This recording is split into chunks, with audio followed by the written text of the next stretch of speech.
Star Trek at San Diego Comic-Con. Are we going to finally get some of those big announcements we're really waiting for? Welcome to SciTrek, your sci-fi TV and movie channel. So first of all, what do I expect San Diego Comic-Con to be for Trekkies? Because Star Trek is there in a big way. Well, I do think we're going to be seeing a lot of stuff about Strange New World Season 3. It's wrapped filming and it's already well into post-production. I think we may see a lot of on-set photos, etc. We know a couple of the actors like Anson Mount, etc. are going to be there, so I can expect some interviews. We can expect Alex Kurtzman up there, maybe talking to them. I think we'll be getting a few little hints about what to expect from the new series. I think they will probably try to excite us with a few little teasers. Hey, maybe somebody will get up there and sing a little song just to, get us all excited. Because let's be honest, there will be at least one quirky, let's say stupid episode in this series. And I think they will maybe drop us a few little hints about what that might be. Let's hope they go more like the Lower Decks episode that was brilliant and less of the musical episode, which was bloody awful. In my opinion, you get into the comments and tell me which way around you preferred it, or did you like them both? Tell me.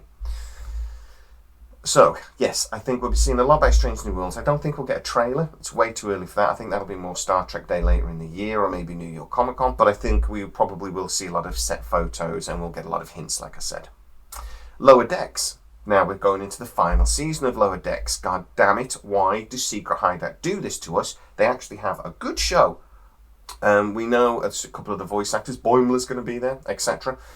So I expect to see maybe a few little clips of that, and again, interviews with the cast and a lot of hints about what we can expect from Season 5, because I really expect that series to go out with a bang. One thing I have heard from somebody that knows about these things is that actually you can expect to see a lot with Lower Decks. There might be some connections to the Section 31 movie. I think that was hinted at the end of Season 3, where we saw Boimler's transporter twin actually joining Section 31, that there's going to be some little tidbits in this series that will link into the movie. Talking about Section 31, I fully expect us to see, maybe not a trailer, but some clips from the movie. It's been done, it's finished, it's been in post-production for a few months. I also expect them to announce when it will actually finally be on Paramount Plus. I do wonder whether they might put it behind a paywall first. To be honest, if they don't, they're kind of stupid, because it'll be an easy way to make a bit of money. But the chances are it'll just go straight to Paramount Plus. But will they announce anything else? Well, I do hear actually that Netflix is very happy with Prodigy Season 2 and might order a third. That is something that generally could be announced at San Diego Comic-Con. We know there is already a Prodigy Season 2. There's some viewings, etc. And some of the, again, voiced actors are going to be up there. Prodigy really is there front and centre for Star Trek this year. It would make sense to me that if Netflix are as happy as I hear, that it would be a perfect place to announce a third season. So what about Legacy? Will we get an announcement? Well, this one's complicated.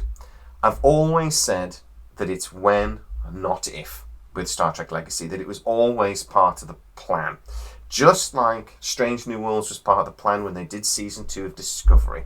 The plan was always have Anson Mount, the Enterprise, and all those other characters in Season 2 of Discovery, tease us, and then make us think that when we do all these campaigns and things, that actually they're listening to the fans.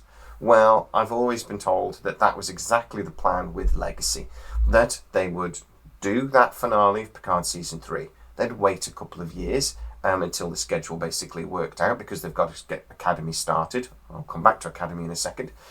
And then they would announce Legacy. But basically, they can do one thing at a time. They can film one thing, they can edit one thing, they can put one thing in post-production.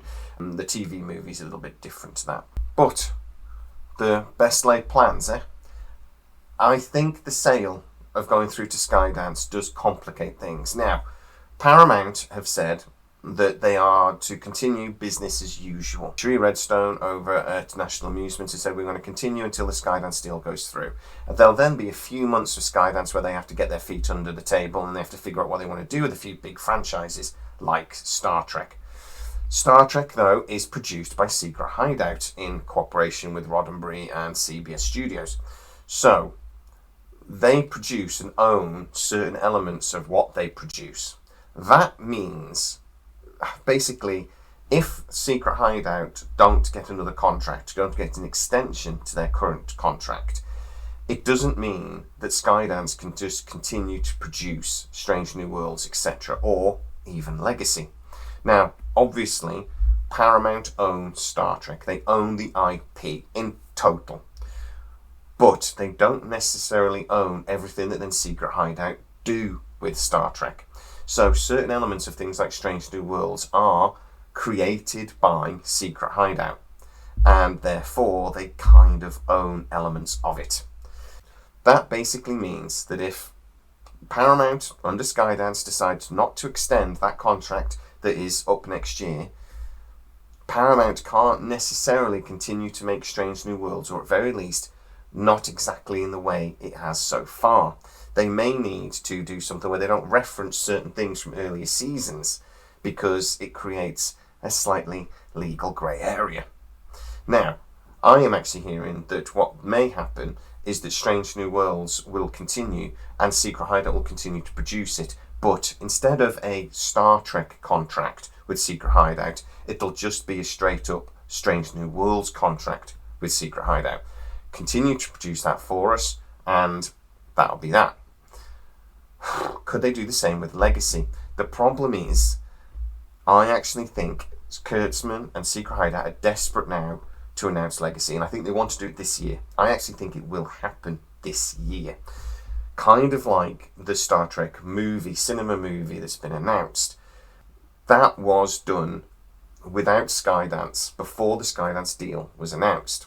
So it is possible that Skydance will come in and actually say that we're not doing a straight-to-cinema movie. The same thing could happen with Legacy.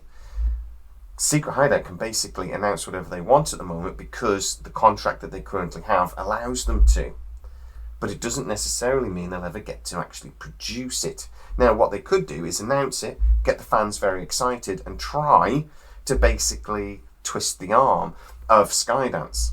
But I've told you previously in other videos, Skydance don't particularly like the idea of working with Alex Kurtzman. They've done it before, and according to people that we speak to over here at SciTrek, they don't want to do it again.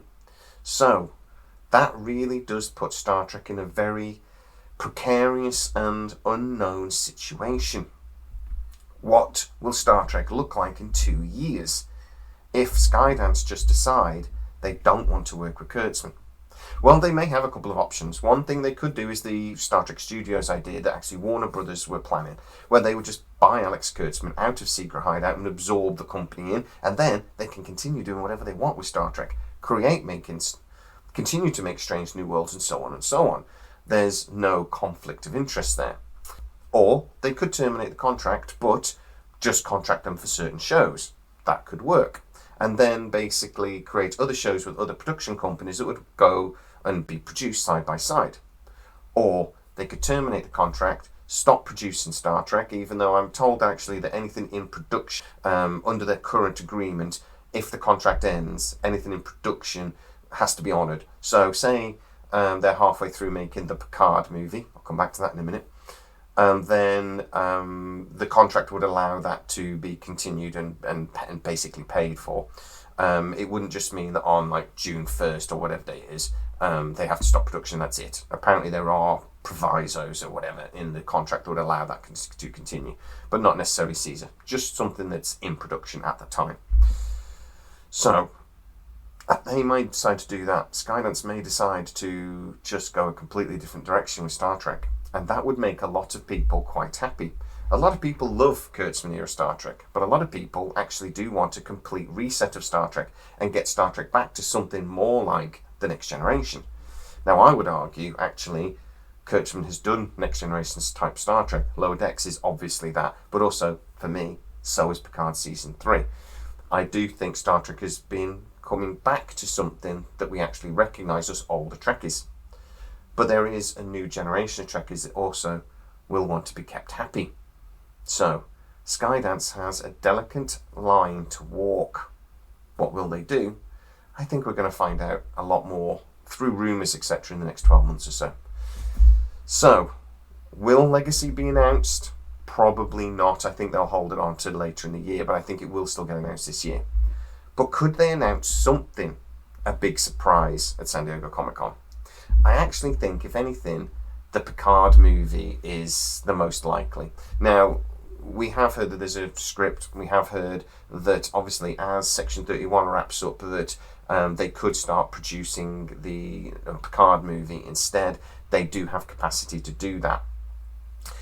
We were told that we were going to get a movie every 2 years. So, again, if that movie, Section 31, comes out at the end of this year, if they're going to have a movie at the end of 2026, then, you know, they would have to start going into production about now. So, again, yeah, I actually think they've already teased us that we're going to get some sort of big surprise at San Diego Comic-Con. And for me, that's probably what it'll be. Do I know that for certain? Have I heard that from any secret sources? No. But it's most likely. So, Picard movie? Maybe. Legacy? Probably not. But a load of information about the projects that are already in production and are coming? Yeah, I think we're going to be hearing lots. And Alex Kurtzman is going to be on that stage for a full 90 minutes. Some fans are going to love that. Some fans, not so much. But guys, get into the comments, tell me what you think. What do you think Star Trek means for San Diego Comic-Con this year? Is Star Trek basically going to try and take over San Diego Comic-Con? It really looks like they are trying. Get into the comments and tell us exactly what you think. If you are new to the channel, please like, subscribe, hit that bell notification. It really helps us out and you'll never miss any of our new videos. Also, you can go to patreon.com/sidetrack where most of our new videos do premiere first and you get to see them without the adverts, you lucky bunnies. As always, please stay safe and I'll see you next time.